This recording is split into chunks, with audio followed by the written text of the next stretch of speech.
we've had that a lot in our conversations with potential customers. They ask about the value of providing better models, and there are actually many popular beliefs around complex modeling.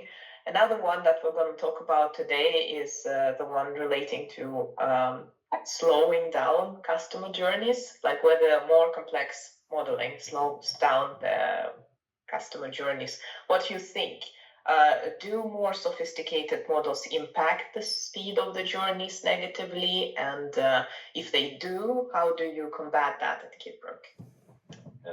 Yeah, that's a good question. I mean, obviously, just firstly, the speed of the model is obviously important in a situation where the customer is sort of playing around with the tool and expecting this interactive nature, right? So you don't want to have to sit and wait for 10 minutes before you receive the results. That sort of takes away from the customer experience. So in one way, it's obviously all else being equal. One could argue that a simpler model is generally faster, right? But with a well thought through design, it's not necessarily the case that a more sophisticated or accurate model has to impact the speed negatively. And while it's true that it will require more computational power, one way of solving it, and the way we like to talk about it at Kidbrooke, is to separate what data or what part of the model that needs to be fast and what needs to be slow. So if you think about a situation where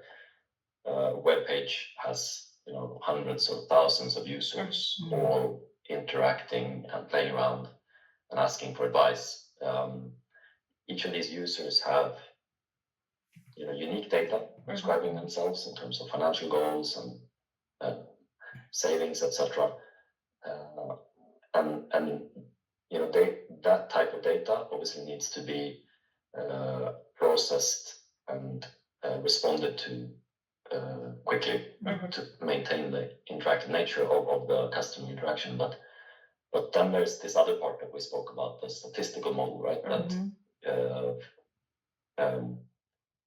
models the future state of the financial markets, and often this is the case of very long savings horizons. So you might be looking at the state of the economy in 30 years' time, and this shouldn't really be changing second by second or minute by minute even, right? Because it's a very long forward-looking